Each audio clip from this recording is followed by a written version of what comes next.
નમસ્તે મિત્રો, રસોઈની રમઝટમાં તમારું સ્વાગત છે। ગરમીઓમાં આપણે આઈસ્ક્રીમ, કુલ્ફી, ફાલુદો તો ખાતા જ હોઈએ છીએ, જ્યુસ પણ પીતા હોઈએ છીએ, પણ ગરમીમાં વધારે વખત રસોડામાં ઊભું રહેવું પણ આપણને ઘણીવાર નથી ગમતું।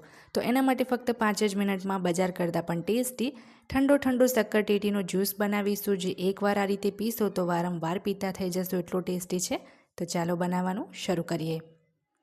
તો એના માટે મેં આ રીતની એક મોટી શક્કરટેટી લઈ લીધી છે, જેને બરાબર ધોઈને આપણે લૂછી લેવાની છે। ત્યાર પછી આપણે આ રીતના એનો ઉપરનો થોડો ભાગ કાપી લઈશું, કારણ કે આપણે અંદરથી એનો જે બધો પલ્પ છે એ અલગ કરવાનો છે। તો સ્ટીલની કોઈ પણ આ રીતની ધારવાળી જે ચમચી હોય આગળથી, એનો આપણે યુઝ કરીશું એનો પલ્પ કાઢવા માટે।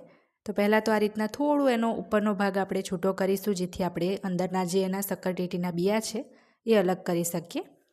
આ શક્કરટેટીને આગલા દિવસે જ લાવીને ફ્રીજમાં મેં મૂકી દીધી હતી। એકદમ ઠંડી જો ટેટી હશે તો જ્યુસ પણ એકદમ ઠંડુ અને ટેસ્ટી બનશે।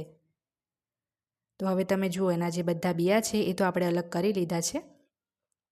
હવે એનો જે આપણે ઉપરનો કેપવાળો ભાગ અલગ કર્યો, એમાંથી આપણે પહેલાં તો પલ્પ કાઢી લઈશું। આ જે કેપવાળો ભાગ છે એ ફેંકવાનો નથી, એ જ્યારે તમારે આ જ્યુસ ફ્રીજમાં રાખીને હજી વધારે ઠંડુ કરવું હોય, એમ તો ઓલરેડી મેં ઠંડી જ લીધી છે, બધી જ વસ્તુ આપણે ઠંડી જ યુઝ કરીશું। તેમ છતાં પણ જો તમારે પછીથી પણ કોઈ માટે આ જ્યુસ રહેવા દેવો હોય તો ફ્રીજમાં મૂકવા માટે તમને આ જે કેપ છે ઢાંકવા માટે કામ લાગશે। તો કેપવાળા ભાગનું આપણે પહેલાં એનો પલ્પ અલગ કરી લીધો છે, તમે જુઓ। અને આ જે શક્કરટેટી છે એની અંદરનો પણ આપણે બધો જ પલ્પ અલગ કરી લઈશું।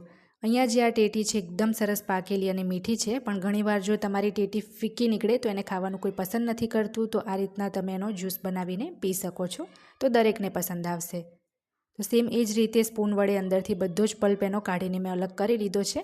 આપણે જ્યુસ માટે કોઈ ગ્લાસનો ઉપયોગ નહીં કરીએ, આની જ અંદર આપણે સર્વ કરીશું। તો હવે એક મિક્સર જારમાં આપણે જે અત્યારે પલ્પ કાઢ્યો એ અલગ કર્યો છે એ એડ કરીશું। થોડા ટુકડા મેં સાઈડ પર રાખી દીધા છે ગાર્નિશિંગ માટે, જેનો આપણે પછીથી યુઝ કરીશું। ત્યાર પછી તેમાં 3 નાની ચમચી આપણે દળેલી ખાંડ ઉમેરીશું। જો ટેટી વધારે મોડી હોય તો ખાંડ વધારે ઉમેરવી। અડધો કપ એમાં ઠંડુ દૂધ ઉમેરવાનું છે અને બધું જ આપણે સરસ બ્લેન્ડ કરી લઈશું। દૂધ આમાં ખાસ તો વધારે નથી ઉમેરવાનું, નહીં તો જ્યુસ પણ પતલું થઈ જશે અને ટેટીનો જે ઓરિજિનલ ટેસ્ટ છે એ પણ દબાઈ જશે। તો જો એકદમ સરસ આ જ્યુસ રેડી થઈ ગયો છે। હવે ટેટી પડી ના જાય માટે આપણે નાની વાટકીની ઉપર આ રીતના એને ગોઠવી લેવાની છે।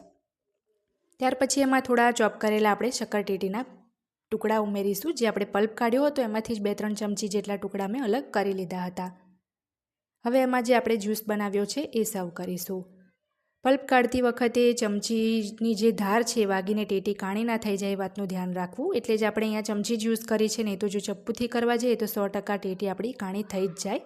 હવે અહીંયા મેં સ્ટ્રોબેરી આઈસ્ક્રીમ લીધો છે, મારી પાસે અત્યારે વેનીલા આઈસ્ક્રીમ નથી એટલે મેં સ્ટ્રોબેરી લીધો છે। ચોકલેટ આઈસ્ક્રીમ સિવાય કોઈ પણ આઈસ્ક્રીમ તમે યુઝ કરી શકો છો। હવે ઉપરથી આપણે થોડી ઝીણી સમારેલી બદામ, થોડા ઝીણા સમારેલા પિસ્તા અને થોડા શક્કરટેટીના જે ટુકડા છે આપણે ગાર્નિશ માટે રહેવા દીધા હતા એ એડ કરીશું।